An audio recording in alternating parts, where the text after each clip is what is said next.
Did they mention having other experiences that weren't as good, or are they just overall happy at the care that they've been getting?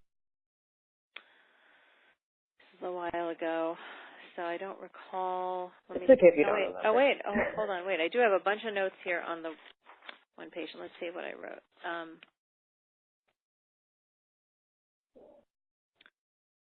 Okay, so the patient that is for the polycythemia family history, so that's transitioning from female to male,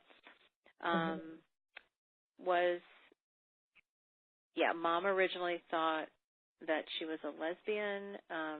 That was her just thought. Wasn't confirmed. And she transferred from a larger school to a smaller school, which has gone very well, and it's been very accepting in the new school. Interesting. Yeah, I mean, both of these kids were like very bright. They were going to probably go far academically, I think, wherever they wound up in school. There was a lot of social anxiety, so this patient didn't want to be at group parties. Is generally introverted, which is interesting because when I met, referred to the patient as him, just certainly very open in an adult environment and a medical environment in terms of talking. So maybe there was a higher comfort level with adults, especially adults that understand what's going on. Yeah. So very conversational, I would say. Let's see, what else did I write down? So the smaller school made a huge difference. And having been it was a tiny school. I don't want to be more detailed than that, but a very small high school, which is unusual, but they found one. Here, this is what, I don't know if the mom said this or the patient said it. Transitioning to male, thinks likes boys, has homosexual feelings. So bio-female transitioning to male has homosexual feelings. So is interested in men. Yeah.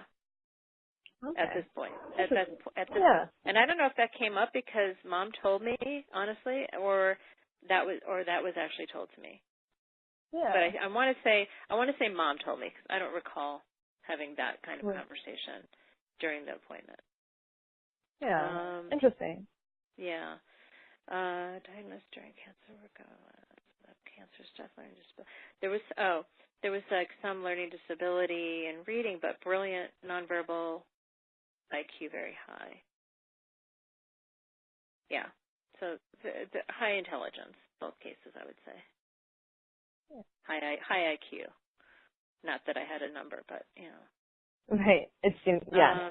Okay. Yeah. So it's interesting. So mom thought that he was a lesbian, and the reality is that probably likes boys. Interesting. Let me see what else. Sorry, I have like another page of notes. So hold on, maybe there's something interesting here. It was more about the polycythemia. Okay. So that patient was hospitalized in 7th grade for suicidal ideation. Oh wow. So there was like that. Certainly so much higher risk. Growing up, had depression, saw a therapist for 4 years, and then came out and then got off medication. So it seems like coming out was helpful. The thing. Yeah. And then went off the medication, which was, telling. Yeah. Wow. And then does plan to start therapy again when the hormones are started. So they plan to go to do more, psychological evaluation. Yeah. Continue that. Yeah. Just to keep up with them. Lost 20 pounds. So there was this issue of weight loss, wanting to lose the curves. So issues regarding body image. There was cutting. Was a cutter. Yeah. For years. Mom, interestingly, I don't know. I mean, I want to say, I guess I don't know how much you want to put that, like, would identify these families, right? Yeah, no, Like, I'm going to because the more you add, the more it's like, oh, I know that family. Right. Yeah, so I have to be a little careful. But Mom, uniquely has a master's in therapy, different types of therapy. Okay. Mostly So it's dealing something with, she was familiar with. not a therapist of your classic sense. If I say the type, then it's going to be more obvious. Okay, it's fine. But like dealing with other types of,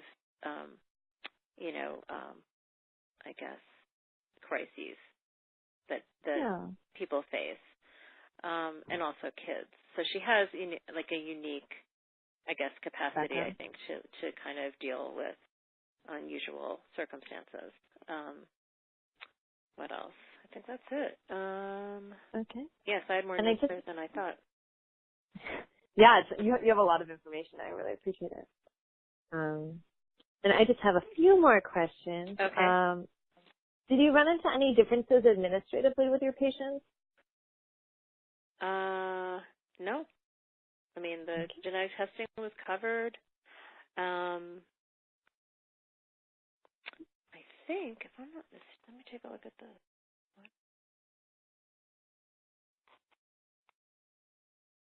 Oh, that's right.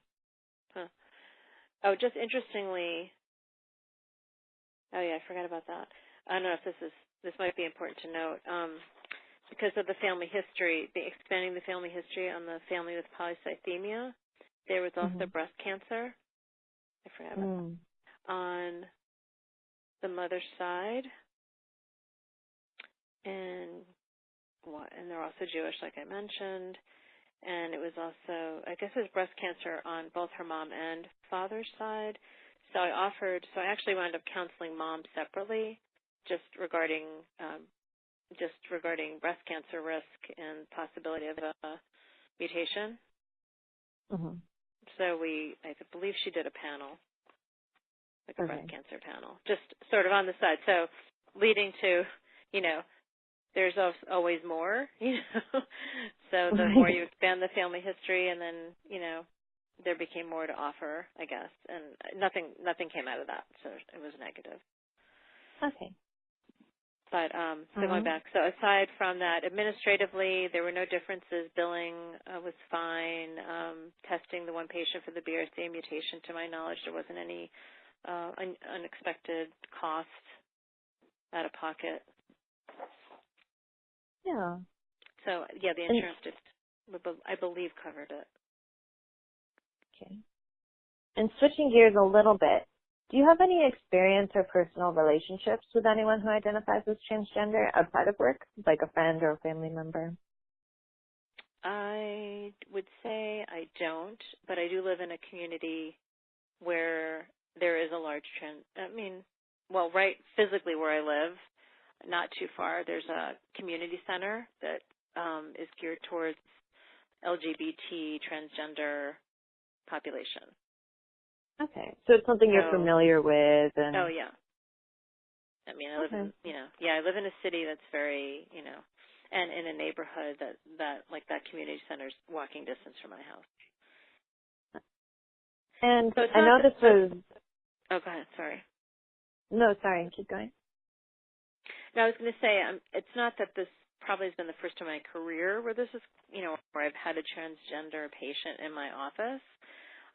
But I'm only remembering one other patient when I worked in adult oncology, and I think it wasn't known. I don't know. I can't say she was transgender for sure, but I know that there were issues because she was coming in to see the oncologist because she was convinced that she had breast cancer when she had had no reason to suspect that, I guess. And I just remember she had her chest strap, like she had it taped, like with some type binding. of strong binding her breast to her chest.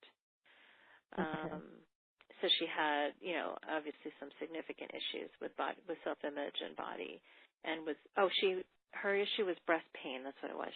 Like horrific breast pain that would not go away, supposedly.